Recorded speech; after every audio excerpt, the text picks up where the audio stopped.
welcome back. A Sunday Times report suggests that Thabo Bester moved freely in and out of jail before his daring escape in May last year. And as previously reported, the convicted rapist and murderer lived a lavish lifestyle in prison, even hosting a glitzy ceremony. So how common is crime and corruption in South African prisons? Well, to help us understand this, we are joined by crime expert Professsor Kholofelo Rakubu, who joins us now via Zoom. Good evening to you, Professor. Thank you very much for joining us here on Newsnight on ENCA. Now, there is this shocking report that Thabo Bester moved freely in and out of prison on something that is being described as a weekend pass. Firstly, your reaction to this report, and secondly, how likely is something like this? Good evening to your viewers and good evening, Abigail. For me, it's not a surprise. I came to one show and provided an analysis that it looks like Thabo this is not a walk, it's not an escape, it's a walk out. And with that kind of a walk out, it clearly reflected that Thabo walked in and out as it pleased him. So if the weekend reports, the hotel evidence and invoices, they don't come as a shock. Look into the magnitude and the attention this story received. Thabo had all the time to plan and do what he was doing. You cannot just master such kind of a walkout in one day. So Thabo had been going in and out, and I guess he got tired. And to cover the tracks, they had to come up with what they came up with.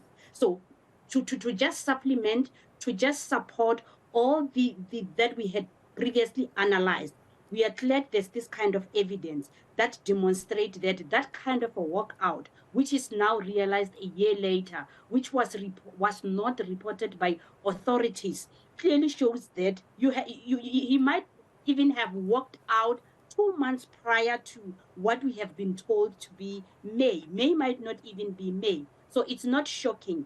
And what this does is what? Remember, for one to hear you can walk in and out of a prison or a correctional center was termed a serious conspiracy theory. So now what we get to know is what? It's not a conspiracy theory. It's a reality in South Africa.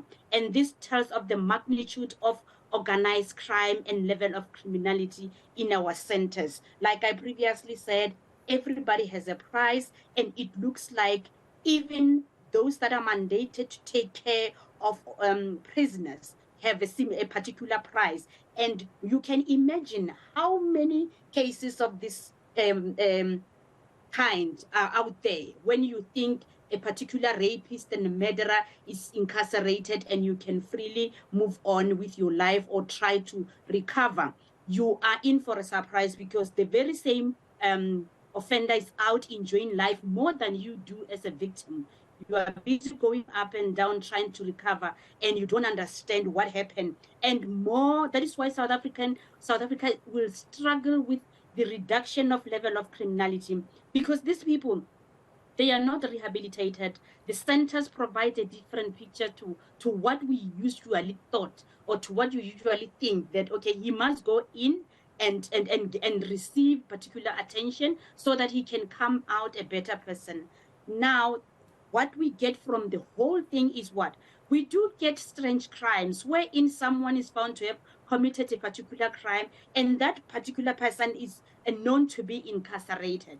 And that conspiracy, that what used to be mentioned as a conspiracy theory is in fact a reality, because there are stories that there are certain offenders that are released on particular days to go and commit particular acts, a crime in particular. So it will require correctional centers a whole lot of restructuring to regain South African trust, to regain victims' trust, and it has really tainted the very bad image of our centers. But Professor, a prison break or a walkout, as you've now described it, is very different to prisoners being allowed to leave a prison facility for a weekend with their lover and return. I mean, Thabo Bester is a convicted murderer and a convicted rapist. These are not small charges. How deep is the corruption then in our system to allow a convicted rapist who is clearly a danger to society because he's been convicted to walk out of a prison, to go on a mini vacation with his girlfriend to Belito, and then come back and continue his time in prison? It's shocking. It's very, now I'll say it's very common, because for them to do that for Thabo, how many have Others. Out? Yeah, how many others have been out? This is just one of the unfortunate ones. And Thabo is, besides being convicted, is a security threat. We don't even know how many he had raped after that, how many he had murdered after that, how many he had victimized after that, or how many of his victims have he victimized again. So it's deep. It's deep because Thabo had financial muscle, and he realized the vulnerability of our centers, that you need to have particular muscles to be able to buy your way out. So with Thabo, the association received so much attention. That is why we got to know about it. But there's a serial killer out there who is rumoring around the cities and killing more women, and we don't even get to know how, where, because it is believed that he is incarcerated. So, like I said, a whole restructuring will be required, because this has caused so much damage. But it's the timing is perfect, because this has been going on for quite some time. This similar cases have been going on. The conspiracy theories have been there for years, where we hear so and so is still alive and is enjoying life, and we would be like, no, but that one is dead, or that one is incarcerated. So, like I'm saying, policy review, keep an eye on the keeper, because the keeper doesn't even understand their responsibilities. The level of corruption in South Africa is very deep, and lack of political will to deal with corruption will continue to collapse critical institutions, critical centers like our correctional centers. Professor, it's interesting that you use the phrase buy your way out.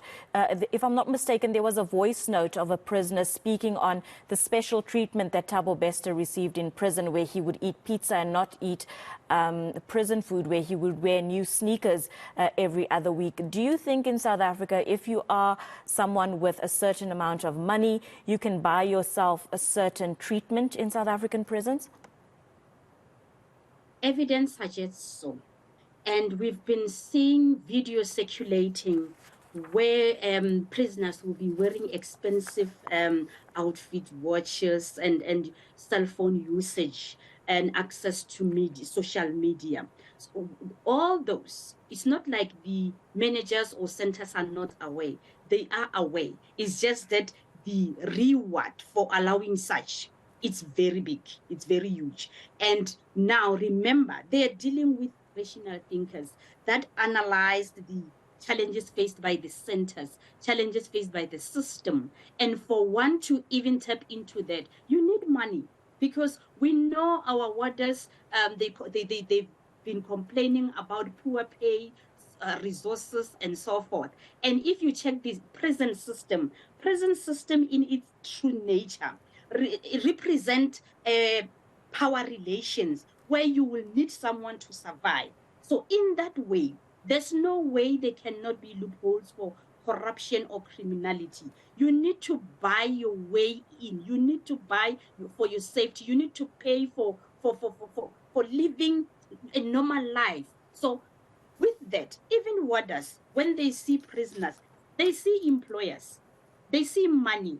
And with that, President said, we are in for a surprise, because now our centers will no longer be available or necessary to assist with rehabilitation. It will be just like another holiday, wherein a taxpayer was supposed to pay. You kill my daughter, and I have to pay for your safety, and then you can even come back and finish me off. And these very same centers that are mandated by our beautiful policies to ensure that you are kept locked, don't even have powers, because the people that are supposed to ensure that you are locked, they don't know how to lock you up. Professor, there's also the conversation that states as long as there are humans involved in the security services, there will always be corruption. Something that you touched on is the working environment and how the guards and the prison warders are treated, and how much they are paid, and sort of their working environment that allows for corruption to happen because of the unfavorable situation and circumstances. What is your view on that?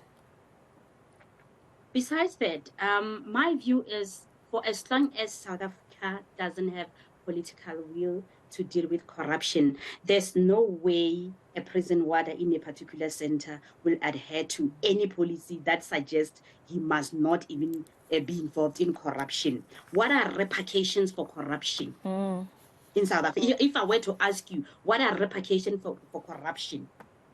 They don't even know what's going to happen to them for what they've done. People have been going to work as if everything is normal. And now, organized crime, remember with these warders, there's also pressure from organized crime syndicates. Thabo couldn't do this alone. Thabo is well connected. Somebody had money somewhere. And our warders, also pressure. Some had to deliver, whether they liked it or not. Because what? There's intimidation, there are threats, and so forth, and which also touches on their family and their relatives as well, or children, or association as well. So you are bound to give in because you lack protection. You work with 20 people, or all 19 of them gave into corruption. What are you supposed to do? They are left with no choice because they are not protected.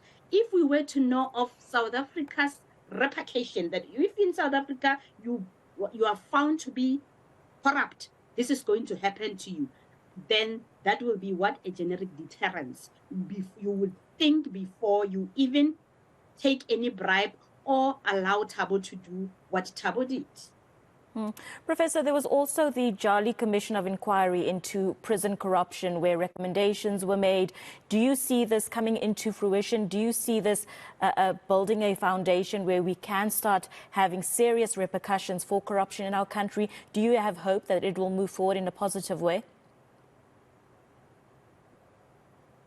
I remember I had hope, although there were signs of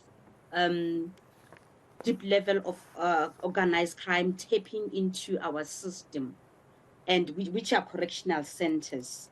Now, when there's lack of political will, just like all other beautiful recommendations that were presented for multiple government institutions, it ends with a particular individual who will decide whether to do it or not. Certain individuals are given so much power to decide on taking their bread and butter. You want to tap into corruption, which now pays for my bills. I will not even move a mountain to ensure that that beautiful policy or recommendation is implemented. So with the Jali Commission, we must now revisit recommendation and compare with the current status quo. The status quo is such that our systems are so rotten to an extent that we've never imagined. We thought the corruption is locked. They do whatever they do while locked up. But now, reality is what? They are locked on paper. They are not physically locked up as expected. You will remember we will be saying, no, you will be thrown in jail and they will throw the key away. No, you will be thrown in jail, and then with you have your key. You decide when to come and join us. That is what status quo reflects. It seems so. Professor, we have to leave it there this evening, unfortunately. Thank you very much for joining us and sharing your insights on this very interesting discussion, a very important discussion as well. That was criminologist Professor Kholofelo Rakubu talking to us just about how deep corruption in our prison system here in South Africa is.